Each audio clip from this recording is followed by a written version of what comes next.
கடவுள் நம்பிக்கையும் ஜோதிட நம்பிக்கையும் கொண்ட ஆன்மீக அன்பர்களுக்கு காமதேனு அஸ்ட்ரோ சர்வீஸ் சார்பாக வாழ்த்துக்களுடன் வணக்கம். கேரள மாநிலத்தில் இதிகாச புகழ்பெற்ற தொன்மை வாய்ந்த கோயில்கள் ஏகப்பட்டவை. இருந்தாலும் நமக்கு தெரிஞ்சதெல்லாம் பார்த்திங்கன்னா திருவனந்தபுரம் அனந்த பத்மசாமி கோயில், குருவாயூர் கிருஷ்ணஸ் கோயில், சபரிமலை ஐயப்பன் கோயில் போன்றவை மட்டுமே. ஆனால் பெண் தெய்வங்களுக்கான கோவில்களும் நாக வழிபாட்டுக்கான சிறப்பான கோயில்களும் ஏகப்பட்டவை. முக்கியமாக ஆலப்புழா மன்னார்சாலா ஆயில்யம் கோயில், அந்த கோயில் சிறப்பம்சங்களை பற்றி நாம் போன வீடியோவில் பார்த்தோங்க. இந்த வீடியோவில் கேரளாவில் ஏன் நாக வழிபாடு மகத்துவம் வாய்ந்ததாக அமைந்துள்ளது, அதிக அளவு நாகர்கோயில்கள் உண்டாவதன் பின்புலம் என்ன அப்படின்னு பார்க்கலாங்க. இன்னொரு முக்கியமான விஷயம் பார்த்தீங்கன்னா, அங்கே கேரளாவில் மட்டும்தான் சர்ப்பக்காவு சம்ரக்ஷண சமிதி அப்படின்னு ஒரு அமைப்பு இருக்குங்க. அதாவது அந்த இயற்கையாகவே நாகங்கள் வாழக்கூடிய இடங்களை காப்பாற்றுவது, ஒரு இயற்கை பாதுகாப்புங்கிற மாதிரி வச்சுக்கலாங்க. அந்த மாதிரி ஒரு அமைப்பை வச்சு அங்கே நடத்திட்டு இருக்காங்க. கேரளாவுக்கும் நாக வழிபாட்டுக்கும் உள்ள அந்த ஒரு பிணைப்பானது பிரிக்கவே முடியாதது. அது ஏன்னு பார்த்தோம்னாங்க, தசாவதாரங்களில் விஷ்ணு பகவானின் 6ஆம் அவதாரமானது பரசுராமர். சத்திரியர்களை கொன்று அழிப்பதே தனது லட்சியம் என்பது போல செயல்பட்டவர். ராமபிரானுக்கு வில் அடையாளம் என்பது போல பரசுராமருக்கு கோடரை. அவரால் உருவாக்கப்பட்டது தான் கேரளம். ஆனால் சில பழங்கால இதிகாசங்களை பார்த்தீங்கன்னா, கோவாவிலிருந்து கன்னியாகுமரியை முடிய அவரால் உண்டாக்கப்பட்டதுன்னு சொல்கிறாங்க. அது ஏன்னு இப்போ நம்ம இந்த வீடியோவில் பார்க்கலாங்க. கணக்கில்லாமல் சத்திரிய மன்னர்களை கொன்று குவித்ததால் பரசுராமருக்கு பிரம்மஹத்தி தோஷம் ஏற்பட்டு விட்டது. அதை நிவர்த்தி செய்வதற்காக அவர் பிரம்மாவின் ஆலோசனைப்படியும் சிவபெருமானின் ஆலோசனைப்படியும் சமுத்திரராஜனை வேண்டிக் கொண்டு அவர் மேற்கு தொடர்ச்சி மலைப்பகுதியிலிருந்து தன் கோடரையை விட்டெறிந்தார். அந்த விட்டெறிந்த தூரம் வரை கடல் உள்வாங்கி கொண்டது. அதாவது சமுத்திரராஜன் விலகிச் சென்று விட்டார். அந்த நிலப்பரப்பை அந்தணர்களுக்கு தானமாக வழங்க முடிவு செய்தார் பரசுராமர். இதனால சிவபெருமானின் அறிவுரைப்படியும் பிரம்மாவின் ஆலோசனைப்படியும் சத்திரியர்களை கொன்று குவித்ததற்காகவும், அதற்கு முன் தன் தந்தை ஜமதக்னியின் ஆணைக்கிணங்க தனது தாயையே கொன்றதற்காகவும் அவருக்கு ஏகப்பட்ட தோஷங்கள் உண்டானது. அந்த தோஷங்களை நிவர்த்தி செய்வதற்காக அந்த பெரிய நிலப்பரப்பை அந்தணர்களுக்கு தானமாக வழங்க முடிவு செய்தார் பரசுராமர். ஆனால் பிரச்சனை என்னன்னாங்க, லட்சக்கணக்கான ஆண்டுகளாக கடல் நீரால் ஆட்கொள்ளப்பட்டிருந்த அந்த நிலப்பரப்பு உப்பு தண்ணீரில் ஊறிப்போய் எதற்கும் உதவாததாகவே காணப்பட்டது. போதாதென்று கடல்வாழ் உயிரினங்களான லட்சக்கணக்கான பாம்புகள், நல்லா கவனிச்சுக்கோங்க, அவங்க எல்லாம் பாம்புகள் தாங்க, நாகங்கள் கிடையாது. அது சாதாரண உயிரினங்கள். ஏற்கனவே நான் போன வீடியோவிலே சொல்லியிருக்கேங்க, பாம்புகள் எனப்படுபவை சாதாரணமான ஒரு ஊர்வன வகையைச் சேர்ந்த உயிரினங்கள். நாகங்களும் சர்ப்பங்களும் தெய்வீகத்தன்மை வாய்ந்தவை, புனிதத்தன்மை வாய்ந்தவைன்னு அந்த போன வீடியோவில் சொல்லியிருக்கேன். அந்த வீடியோவில் போனீங்கன்னா அந்த டீட்டெயில்ஸ் நீங்கள் பார்க்கலாங்க. இது மாதிரி இந்த விஷ ஜந்துக்களான பாம்புகள் லட்சக்கணக்கான ஆண்டுகளாக வசித்து வந்ததாலும் உப்பு தண்ணீராலும் அந்த கடல் உள்வாங்கிய நிலப்பரப்பு தற்போதைய கேரளம் எதற்கும் உதவாத சதுப்பு நிலம் போல் காணப்பட்டது.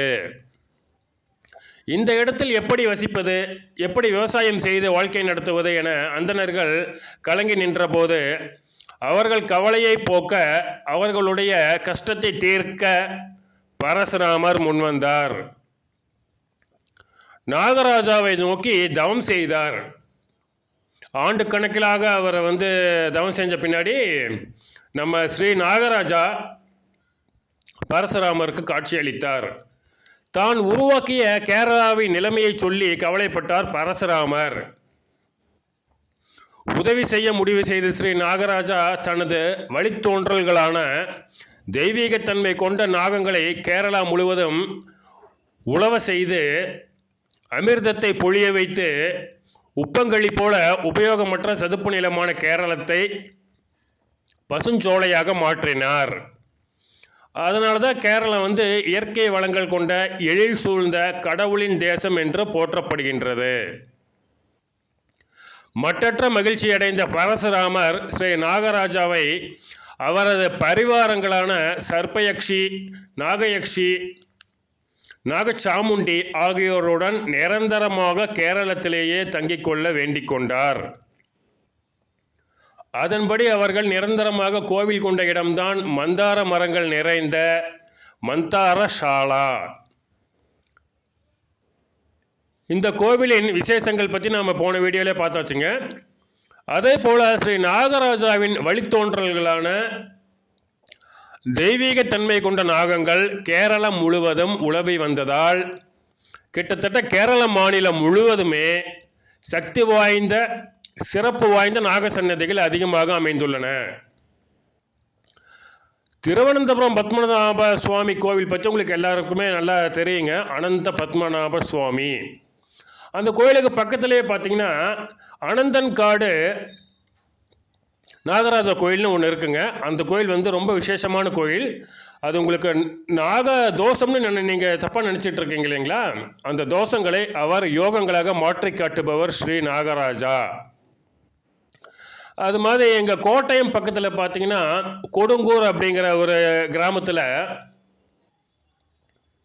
ஒரு விசேஷமான கோவில் அமைந்துள்ளது. அதுவும் நாகலக்ஷ்மி கோவில் என்று அழைக்கப்படுகின்றது.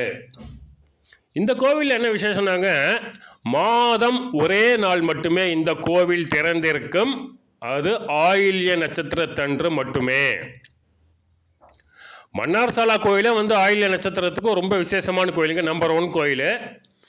நாகதோஷத்தால் சர்ப்பதோஷத்தால் குழந்தை இல்லையே என்று கவலைப்படுவர்கள் நீங்கள் அங்கே மட்டும் போனாலே போதும். அங்கே என்ன வழிமுறைகள் உண்டுன்னு நம்ம போன வீடியோவிலே சொல்லியாச்சு.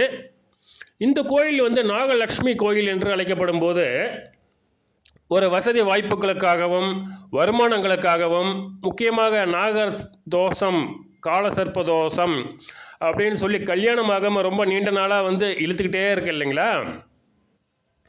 அவங்களுக்கு இந்த நாகலட்சுமி கோயிலுக்கு சென்று வழிபடும் பொழுது கல்யாணம் கண்டிப்பாக கன்ஃபார்ம் ஆகும். ஆயில்ய நட்சத்திரத்தன்னைக்கு மட்டும்தான் திறந்திருக்கு அப்படிங்கிறதுனால நீங்கள் அதை பிளான் பண்ணுறதுக்கு முன்னாடி நீங்கள் கேலண்டரை பார்த்துட்டு நீங்கள் பிளான் பண்ணிக்கோங்க. கோட்டயம் பக்கத்தில் கொடுங்கூர் என்னும் ஊர். நீங்கள் இந்த நாகம் சம்பந்தப்பட்ட கோயில்களுக்கெல்லாம் செல்வதனால் உண்டான நன்மைகள் என்னென்னா, ஒரு 100க்கு ஒரு 4-5 பேர்த்துக்கு தாங்க இந்த நாகதோஷம் ரொம்ப பாதிக்கக்கூடிய வகையில் அமையும். மிச்சம் இருக்கவங்களுக்கெல்லாம் அது யோகமாக மாறக்கூடிய வாய்ப்பு உண்டு. நீங்கள் அடிக்கடி இந்த நாகர் சம்பந்தப்பட்ட கோயிலுக்கெல்லாம் போயிட்டு வந்தீங்கன்னா உங்களுக்கு அந்த நாகதோஷங்கள் மாற்றமடைந்து நாக யோகங்களாக மாறும். அதாவது நம்ம அந்த பாம்புகளோட விஷத்திலிருந்து மருந்து தயாரிக்கிறாங்கன்னு கேள்விப்பட்டிருப்பீங்க. அது மாதிரி அந்த நாகதோஷங்களை நாக யோகங்களாக மாற்றிக்கொள்ள வேண்டுமென்றால் சக்தி வாய்ந்த நாக கோயில்களுக்கு செல்ல வேண்டியது அவசியம்.